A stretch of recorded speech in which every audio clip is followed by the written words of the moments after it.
ignore when she does that. You can't let them get higher than you because they have height dominance issues. But what happens to the bird that's highest in the tree when the eagle flies over?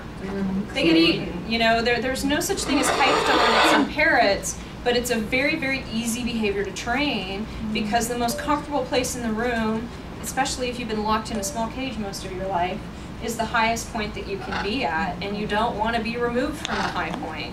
So, and this one looks like she's had some history with being reinforced for that.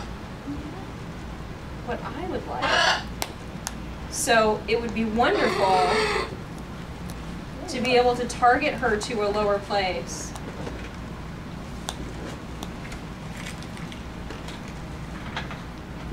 Just to get her out of that mindset. Although I don't think she's coming for a treat, she's coming down to bite the stick. Yeah, I think? I think. I think so too. So the best I can do, You could sing to her. see that's, I'm just going to ignore that because that has some aggression. No treats, and she's obviously food motivated, so. When she's done turning that into toothpicks, I will either get another one or... The remains. Yeah, or use the remains, exactly. depending on how far down she gets into it. You want at least 2 or 3 inches left. Yeah, at least. Of your finger.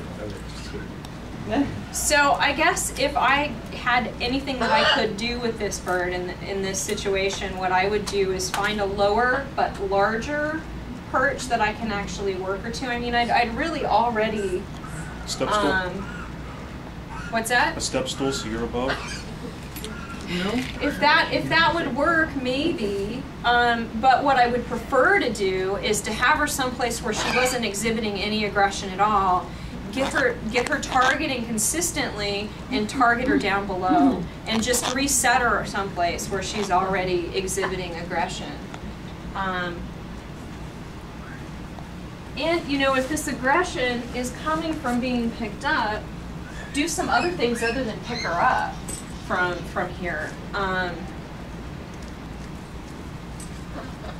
Because if you can get her thinking about other things, you know, like other than a step up, preferably hands off, like a target, or maybe even waving or something like that, so that being asked to do things on the perch is a positive and she's getting rewarded for it. It gives you the opportunity to ignore this behavior.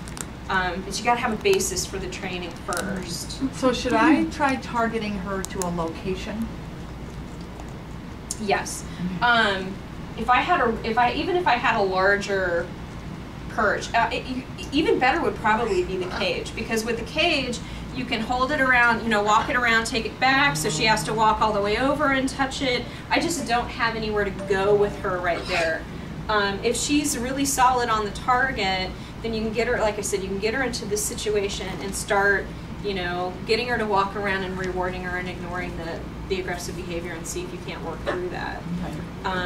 Once you've got her to a place where she's doing things on the perch and not exhibiting that aggressive behavior, then maybe try stepping her up and then putting her right back on. If you're not confident, stick train her first. So train her to step up on a stick. She steps up nicely to the towel, but she is unrestrained when she bites. She bites the towel. She tries to snap the bars of the cage is her biggest thing, which is why her beak grows so uneven. So crooked, yeah.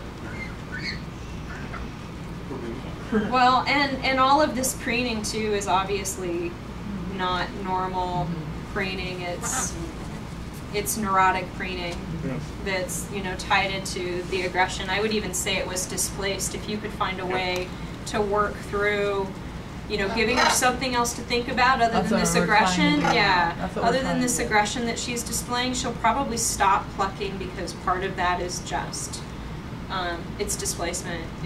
She can't bite you, so she's chewing on her fingernails for, you know. Would some foraging and other types of activity be?